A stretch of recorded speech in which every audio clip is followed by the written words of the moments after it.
Voilà, bienvenue à celles et ceux qui nous rejoignent peut-être à l'instant. Nous sommes toujours en direct. Ce sont les deuxièmes assises du harcèlement scolaire organisées par le Centre Résist en partenariat avec la région Rhône-Alpes et Ocola. Et nous avons fait un petit peu le point sur où on en était, où nous en sommes aujourd'hui, ce qu'est le harcèlement scolaire. On voulait parler sexting et cyberharcèlement. Là aussi, il s'agit de bien comprendre ces phénomènes. Nous sommes toujours avec Jean-Pierre Bellon, qui est le directeur général du Centre Résist, et Marie Cartier, directrice générale adjointe, c'est ça, hein, du Centre Résist. Nous ont rejoint également sur ce plateau Amal Hassoun. Bonjour. Bonjour. Vous m'en voulez pas si je vous appelle Madame lutte contre le harcèlement scolaire au Maroc. Allez-y. C'est moi qui le dis, donc ça va.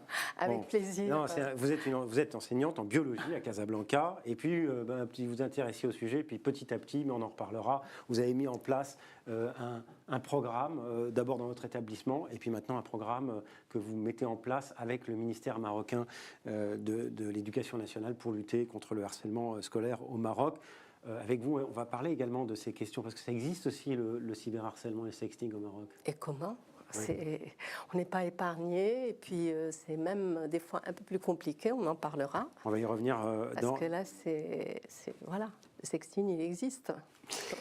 Ruben Casas-Gonzalez, professeur, bonjour. Bonjour. Vous êtes professeur au lycée Voltaire de Genève, Oui. Suisse. Vous êtes venu, nous sommes à Lyon, donc vous avez fait le déplacement. Il paraît que l'autoroute était fermée, m'a-t-on dit. Mais bon, c'est pas vrai. C'est pas vrai. Totalement. Voilà, on donne une info. Hein, voilà, cet après-midi. Non, pour revenir à notre sujet, vous avez commencé à travailler sur le harcèlement en 2014 avec des collégiens. Vous étiez médiateur scolaire. Et vous avez découvert la MPP un jour, et vous avez été formé à Genève par Monsieur Jean-Pierre Bellon. Exactement. M'a-t-on dit ? Exactement, en 2014, voilà. C'est cela. Ouais. J'étais enseignant de français et médiateur scolaire. Et vous dites quelque chose sur lequel on reviendra peut-être un peu plus tard. Vous dites qu'il faut prendre les situations le plus tôt possible. Quoi. Il ne faut surtout pas attendre. Oui, Ouais. c'est essentiel. Hein. Ouais. Plus rapidement on intervient, moins de risques il y a que la situation s'envenime. Voilà, libérer la parole le plus tôt possible, ce sont vos mots. Et nous sommes en ligne théoriquement, j'espère qu'il est avec nous. Samuel Comblé, bonjour. Ah, je ne vous entends pas, mais moi, vous m'entendez, c'est déjà pas mal. Moi, je vous entends, oui. Parfaitement. Ouais, on vous entend parfaitement sur le tableau. Merci d'être avec nous. On est ravis de vous avoir. Vous êtes le directeur général adjoint de e-Enfance. C'est le 30. Alors e-Enfance, c'est une association, et vous gérez le 3018, qui est le numéro d'appel unique pour alerter et signaler les situations de harcèlement scolaire et de cyberharcèlement. Ce n'est pas que le harcèlement à l'école, Marie Cartier, enduré par les mineurs. Donc ça s'adresse aux mineurs, on parle de cyberharcèlement et de harcèlement scolaire. Et vous dites, il faut absolument donner le réflexe du signalement, ou redonner, ou en tout cas amplifier le phénomène, et y croire. Absolument. C'est vrai que quand on est harcelé dans la sphère numérique, on est souvent très seul. D'ailleurs, le témoignage de la maman tout à l'heure, au début de votre émission, le montrait aussi. Les familles et les victimes se sentent souvent isolées et sont souvent très seules. Le principe, quand on est cyberharcelé, c'est qu'il va falloir défendre ses droits, et pour pouvoir le faire, il faut signaler les situations auprès des réseaux sociaux concernés. C'est vrai qu'aujourd'hui, les jeunes ont parfois du mal à signaler ces situations parce qu'ils ont l'impression que ça ne sert à rien, parce qu'ils ont l'impression que de toute façon, les réseaux sociaux ne seront pas à leur écoute. Alors, c'est pas complètement faux, c'est pas complètement vrai. C'est pas complètement faux parce que il est vrai que les réseaux sociaux, à mon sens, ne réagissent pas suffisamment rapidement. Et c'est pas complètement vrai non plus parce que si on ne dit rien, la situation ne pourra jamais évoluer, elle ne pourra pas s'arrêter. C'est vraiment important d'avoir ce réflexe de signalement. Et si vraiment on a l'impression de ne pas être entendu par les réseaux sociaux, eh bien il y a le 3018, ce numéro, vous l'avez cité, qui est ouvert de 9h à 23h tous les jours de l'année sans aucun jour de fermeture. Et nous avons des psychologues, des juristes qui vont accompagner les victimes, qui vont accompagner les parents pour pouvoir justement faire en sorte que la situation s'arrête le plus rapidement possible, parce que le harcèlement, il faut l'arrêter le plus vite possible, et en particulier le cyberharcèlement, il faut vraiment agir très très rapidement, parce que sinon la viralité, la vitesse de diffusion des contenus peut faire vraiment des ravages. Justement, alors on va voir ça dans un instant. J'ajoute qu'en plus de tout ce que vous venez d'évoquer, vous avez les numéros de téléphone et les adresses e-mail qui vont bien pour joindre les gens chez Facebook, chez Instagram, pour faire bouger les choses. Et ça, c'est hyper important, parce que c'est vrai qu'on n'a pas, nous, forcément, ces numéros de téléphone et ces adresses-là. Je vous propose toutes et tous de regarder un autre morceau du témoignage de notre maman, de celle qui parlait du harcèlement de sa fille, où elle parle justement de ce phénomène de cyberharcèlement. Regardez. Quand elle a eu les 30 minutes où elle a eu accès à son téléphone, entre les mains, elle avait un groupe WhatsApp dans lequel elle y était, où elle, en fait, d'insultes à son égard et de vidéos, encore une fois, liées à sa cambrure, d'insultes, que c'était la plus grosse pute de Nice, etc. À partir de ce moment-là, moi, j'ai eu le téléphone. Dès que j'ai su, j'ai eu le téléphone, moi, entre mes mains. Elle n'a pas eu accès. Et c'est moi qui recevais les messages d'insultes envers ma fille. Sauf que ça venait du bout de la ville. Ça venait d'enfants qui n'avaient rien à voir. Et enfin, il y a des soirs où j'étais là avec le téléphone et où je recevais, enfin, comment ça va, la plus grosse pétasse de toute la Côte d'Azur? T'as combien de mecs maintenant? Mais c'était ultra violent. Voilà, ce témoignage, évidemment, qui est toujours aussi... Alors, elle dit au début, quand je lui ai redonné son téléphone, parce que dans toute son histoire, à un moment, elle a pris le téléphone pour essayer de faire en sorte que sa fille soit plus exposée à tout ça. Elle était complètement désespérée. La fille, évidemment, c'est une jeune fille, elle a besoin de son téléphone, elle a envie de son téléphone. Je ne sais pas si elle en a vraiment besoin, je ne sais pas si le mot besoin est le bon, mais enfin, on a des enfants et on sait comment ça se passe. Elle lui a redonné et il s'est passé ce qu'elle raconte là. Je vous laisse réagir à ce que vous venez d'entendre, peut-être à Malassoun et vous, Ruben Casas. Ben là, on voit que le poids d'Internet, des réseaux sociaux, c'est encore plus cruel parce que la maman dit, au début c'était l'école et là ça devient une cour géante, ça vient de l'autre bout, donc ça s'amplifie. Et c'est vrai qu'avec les smartphones, comme vous le dites, c'est quelque chose qui devient un outil, les enfants n'arrivent plus à s'en séparer, comment faire? Et ça rend les choses encore plus compliquées. Hein, ça ne s'arrête pas, ça ne s'arrête jamais. Et voilà. Donc, oui, c'est compliqué. Ce genre de choses, on parlait du Maroc, là, c'est une histoire en France. Chez vous, en Suisse, c'est pareil? Ah oui, bien sûr. Je pense que c'est dans le monde entier. Comme l'a rappelé M. Bellon, au niveau des statistiques, on est à peu près 10%, je crois, en Australie, c'était aussi le cas. Enfin, les chiffres sont à peu près constants. Moi, ce qui me choque et ce qui me marque dans ce témoignage, c'est le sentiment d'impunité de toutes ces personnes sur les réseaux sociaux.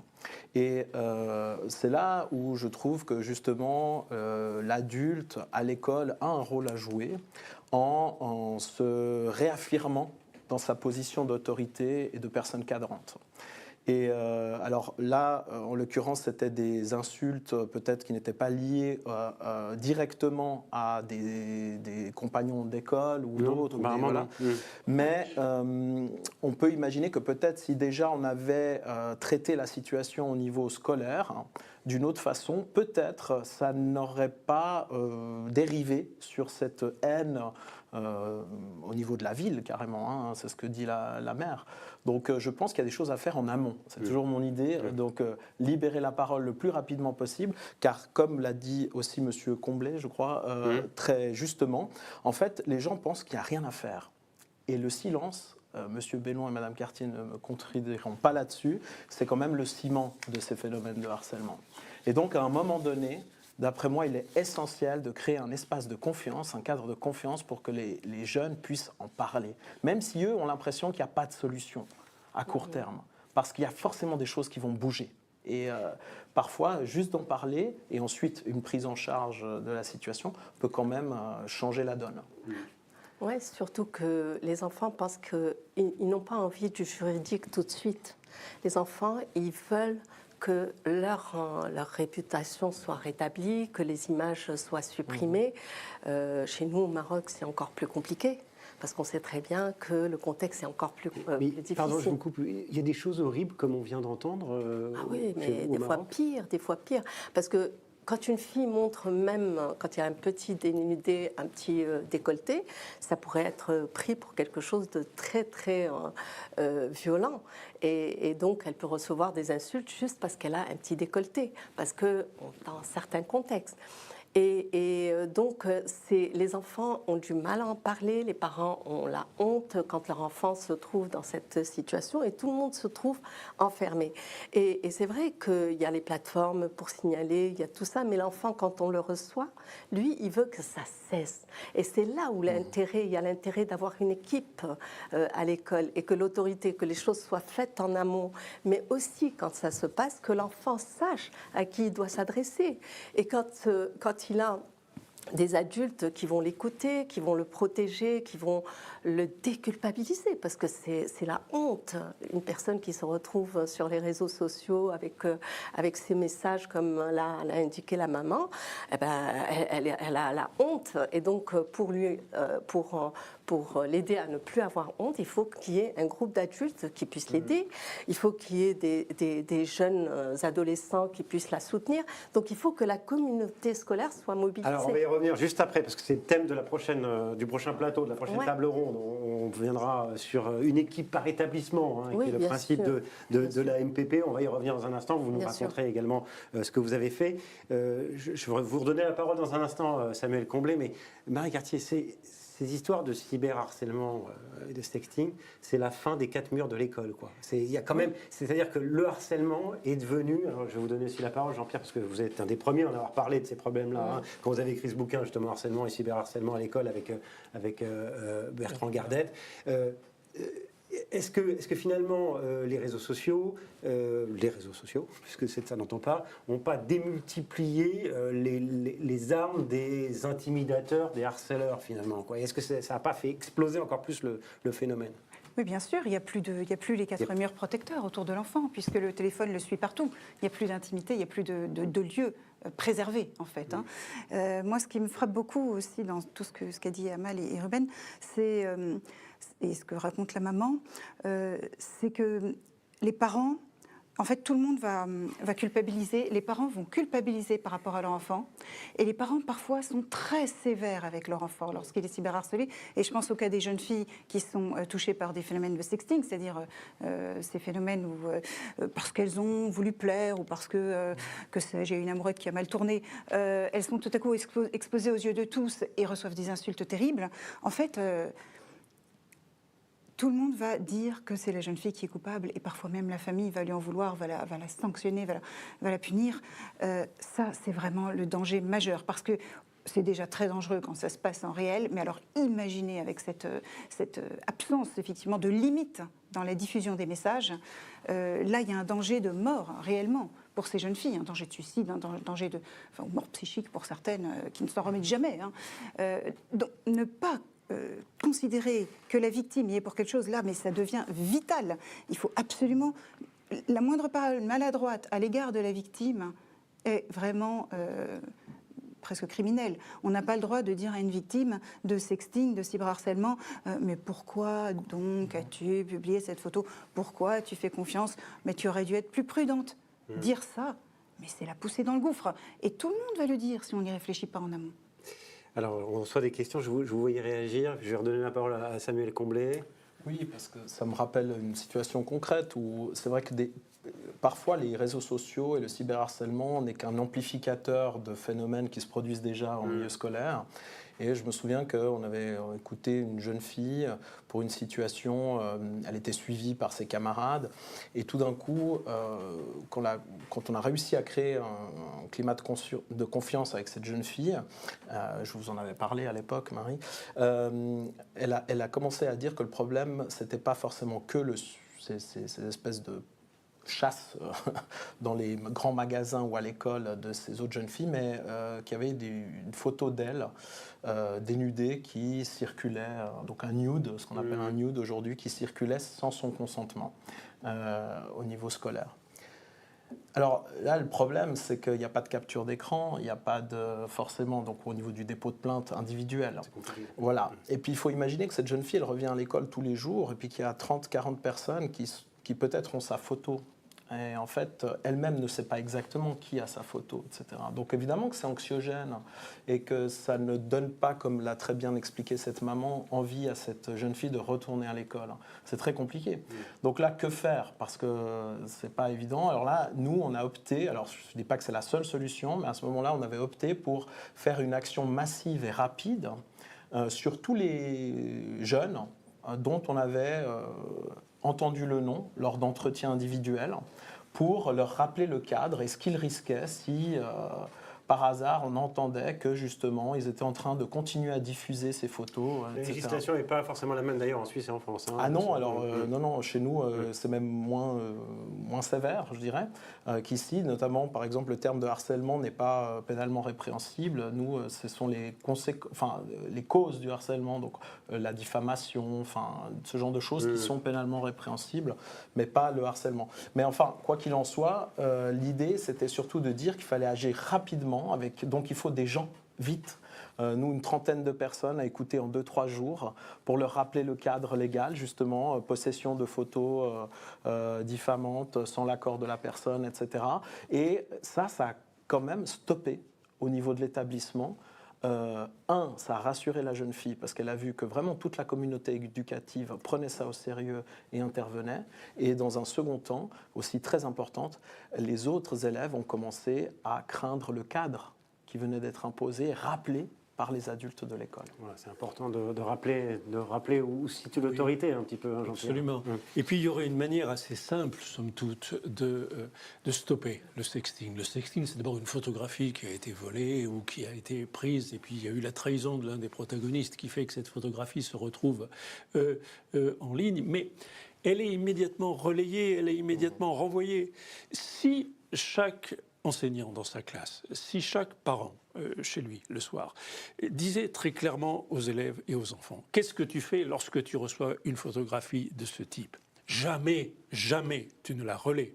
Et en rappelant effectivement que, de toute façon, ceux qui sont coupables au plan de la loi française, c'est à la fois celui qui a trahi et tous ceux qui ont relayé. Donc jamais tu ne relais une photographie de ce type, immédiatement tu alertes un adulte. Je pense qu'avec ces messages-là, on pourrait assez facilement venir à bout de ces situations, en tout cas empêcher qu'elles ne se développent. Et puis il y a autre chose, c'est que moi avec Bertrand en 2013, effectivement on avait été les premiers à parler du sexting, on avait quand même observé que ces jeunes filles, on avait essentiellement épluché les choses à partir de la littérature anglaise et américaine, ces jeunes filles qui avaient été poussées au suicide du fait de phénomènes de sexting, elles avaient d'abord été victimes de la pression du groupe, c'est-à-dire de cette bordée d'insultes, comme on l'a vu tout à l'heure dans le témoignage, cette bordée d'insultes qui leur arrive.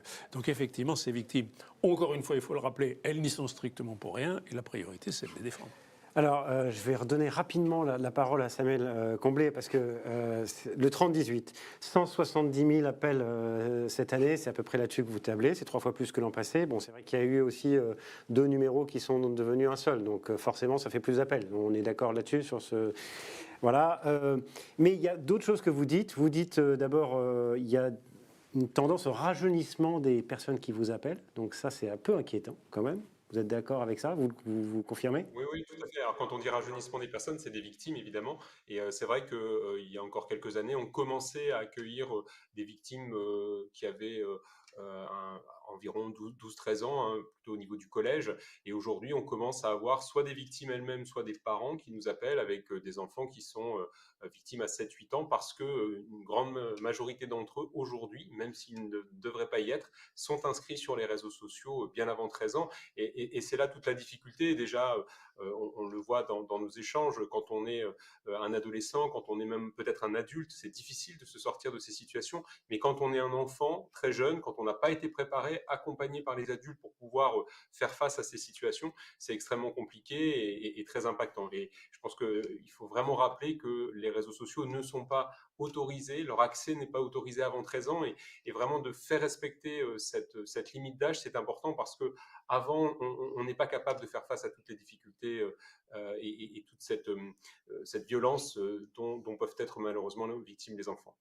Alors, sur la forme, hein, bon, c'est le tribunal pour les filles, souvent, hein, c'est-à-dire elles s'en prennent plein la tête, hein, c'est un petit peu d'ailleurs ce que racontait la maman tout à l'heure, c'est les vidéos, les photos qui sont truquées, et vous me disiez l'arrivée de l'intelligence artificielle et des dégâts qui vont avec.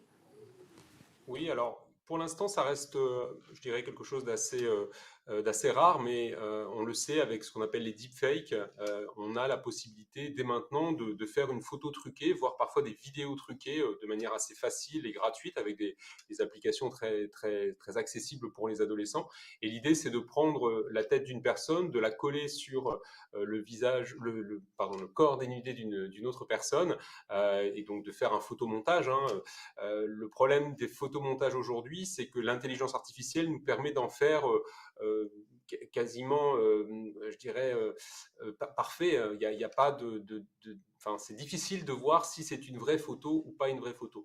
Et on a commencé déjà, il y a quelques mois, sur le 30-18, à avoir des jeunes filles qui étaient harcelées parce que des photos d'elles, soi-disant dénudées, étaient en train d'être relayées sur Internet, alors que ces photos n'existaient pas dans la réalité. C'était vraiment un photomontage. Et je pense que dans les mois ou peut-être les années à venir, on va devoir aussi faire évoluer nos messages de prévention et rappeler celles et ceux qui s'adonnent à ce genre de montage à la raison, à la citoyenneté, parce que là, la victime n'a rien fait, n'a rien commis, n'a pas fait d'erreur, hein. Elle peut s'être très bien protégée. Il suffit qu'une photo de son visage soit diffusée sur Internet, et on en a tous, et puis ça peut être le début d'une situation de harcèlement. Donc voilà, je pense qu'il y aura des choses certainement à dire d'ici très peu de temps, et vraiment d'interpeller les jeunes et de leur dire que derrière une victime, il y a beaucoup de souffrance, hein. Moi, j'ai tendance toujours à dire qu'on est harceleur 3 minutes, mais on est parfois victime toute sa vie parce que ça va laisser des traces indélébiles, et donc il faut en avoir conscience. Merci infiniment, Samuel Comblé. Le 30-18, donc ce numéro de téléphone. Iman, vous restez avec nous. On va vous garder pour la prochaine table ronde, parce que là, on va parler vraiment de cette équipe par établissement, de la MPP, etc. etc. Et on vous récupérera tout à l'heure pour parler des élèves ambassadeurs, Ruben. Merci infiniment. À tout de suite.